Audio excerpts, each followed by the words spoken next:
नमस्कार प्यारे बच्चों, वंस अगेन बच्चों, आज हम करने डीओई की वर्कशीट 20 जो आपके पास जीवन की मौलिक इकाई कोशिका से ली गई है। बच्चे, जैसे कि हम अपनी लास्ट वर्कशीट में पढ़ चुके हैं, कोशिका जीवन की मूलभूत क्रियात्मक इकाई होती है। लेकिन आज हम पढ़ेंगे कि ये जीवन क्रियाएं क्या हैं और एक कोशिका इसे कैसे कर पाती है। ज्ञान अपनी दीदी से पूछता है कि दीदी, जीवन की क्रियाएं क्या होती हैं और कोशिका इन्हें कैसे कर पाती है। तो दीदी उसे जवाब देती है, किसी भी जीव में कुछ विशेष लक्षण होते हैं, जैसे वो वृद्धि करता है, उत्सर्जन करता है, भोजन ग्रहण करता है, पोषण लेता है, सांस लेता है। ठीक है, ये सभी जीवों के, सजीव जीवों के लक्षण हैं। ये सभी आवश्यक क्रियाकलाप ही क्या कहलाते हैं? जीवन की क्रियाएं, जो प्रत्येक कोशिका में पदार्थ के आदान प्रदान से संपन्न होती हैं। प्रत्येक कोशिका के कुछ विशिष्ट घटक होते हैं जिन्हें क्या कहा जाता है? कोशिकांग। जिन्हें क्या कहा जाता है? कोशिकांग। हर एक कोशिका के बच्चों कुछ विशिष्ट घटक होते हैं जो कोशिका के फंक्शन, जो कोशिका के लिए काम करते हैं, जो कोशिका के लिए काम करते हैं। और हर कोशिकांग का एक विशिष्ट क्या होता है? कार्य होता है। प्रत्येक कोशिका में क्या होती है? प्लाज्मा झिल्ली, केंद्रक, कोशिका द्रव्य, और इन विशिष्ट कार्यों में क्या करती है? मदद करती है। मतलब ये जो आपके प्लाज्मा झिल्ली, केंद्रक और कोशिका द्रव्य, ये कोशिका के क्या हुए? कोशिकांग, जो कोशिका के लिए विशिष्ट कार्य करते हैं। अब ज्ञान पूछता है, दीदी कोशिका झिल्ली क्या होती है और इसका क्या कार्य होता है?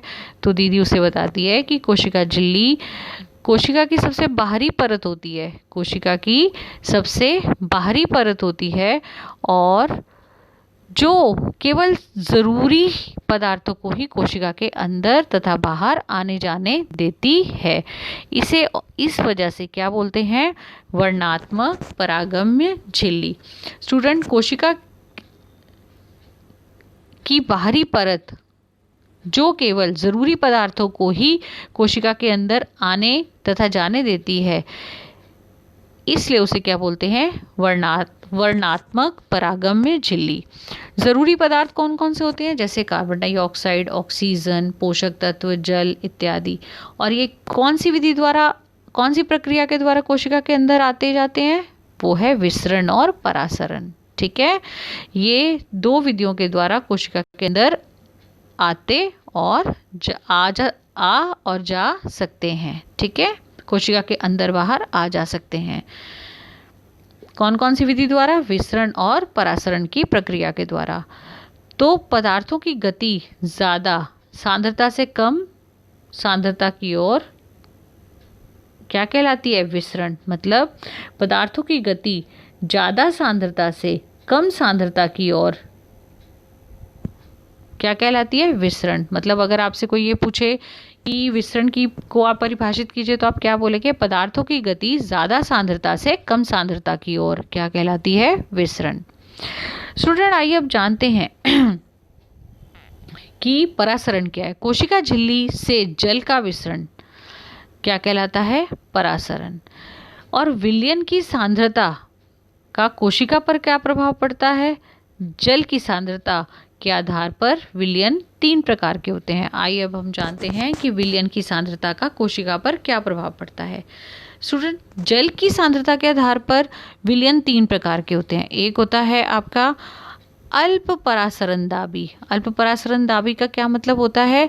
जिसमें कोशिका के साथ अगर हम उसको कंपेयर करें तो जो जल की मात्रा कोशिका के बाहर ज़्यादा होगी, विलयन में जल की मात्रा ज़्यादा होगी एज़ कम्पेयर टू कोशिका की तुलना में।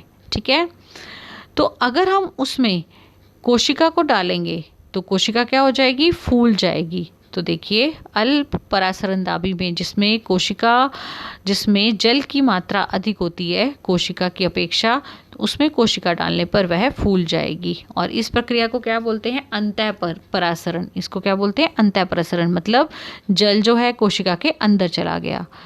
अगला देखिए, सम समपरासरण दाबी, समपरासरण दाबी मतलब जल की मात्रा और कोशिका के अंदर जल की मात्रा दोनों सेम रहते हैं, दोनों समान होते हैं।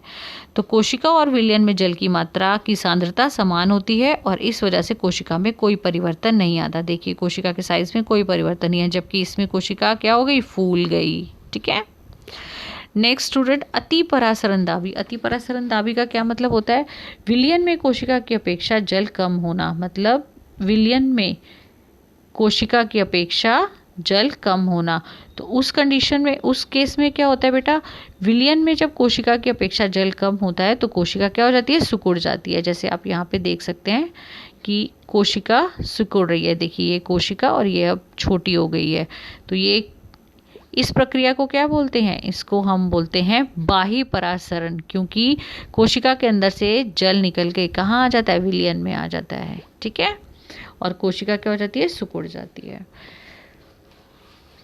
स्टूडेंट नेक्स्ट देखिए, एक आपको और दिया गया है टर्म जिसको हम क्या बोलते हैं, जीव द्रव कुंचन। जीव द्रव कुंचन क्या होता है, पादपों में प्लाज्मा झिल्ली के अतिरिक्त एक और होती है जिसको हम कोशिका भित्ति कहते हैं। एक भित्ति होती है जिसको हम कोशिका भित्ति कहते हैं, जो उन्हें स्ट्रेंथ देती है। ठीक है। तो पादपों में प्लाज्मा झिल्ली के अतिरिक्त कोशिका भित्ति भी होती है और पादप कोशिका में परासरण द्वारा पानी की कमी होने पर प्लाज्मा झिल्ली सहित आंतरिक पदार्थ संकुचित हो जाते हैं, जिससे जीव द्रव्य कुंचन कहते हैं।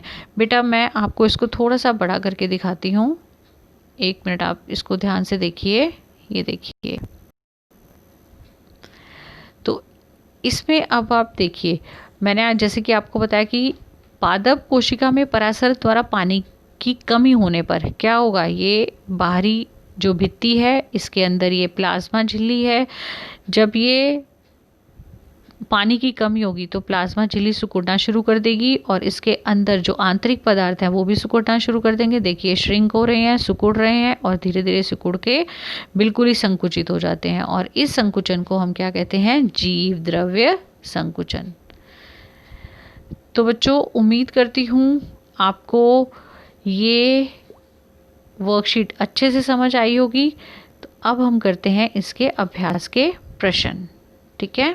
देखिए बच्चे, पहला है कोशिका झिल्ली का क्या महत्व है। बच्चे ये आप इधर से कर सकते हैं। ये बाहरी परत होती है, केवल ज़रूरी पदार्थों को ही अंदर बाहर आने जाने देती है, इसलिए इसे वर्णात्मक परागम्य झिल्ली भी कहते हैं। तो आप इसको, इसका आंसर लिख सकते हैं। जीव द्रव्य कुंचन मैंने अभी अभी आपको बताया और ये रहा इसका डायग्राम सेकेंड क्वेश्चन में। थर्ड क्वेश्चन में देखिए, कोशिका का कौन सा भाग परागम्य है। तो कौन सा भाग परागम्य है, प्लाज्मा झिल्ली। किशमिश तथा लाल रक्त कोशिका को अल्परासरण दाबी विलयन में रखने पर उनमें क्या बदलाव होंगे। तो बेटा अगर उसको हम अल्परासरण दाबी विलयन में रखेंगे तो वह क्या हो जाएगी, फूल जाएगी। ठीक है। तो बच्चे ये थी आज की आपकी वर्कशीट। उम्मीद करती हूँ कि आपको समझ आई होगी और जिन बच्चों को अच्छे से समझ आई है वो इसको लाइक करें, शेयर करें और जिन्होंने अभी तक भी मेरा चैनल सब्सक्राइब नहीं किया वो चैनल को सब्सक्राइब करें। थैंक यू बच्चे।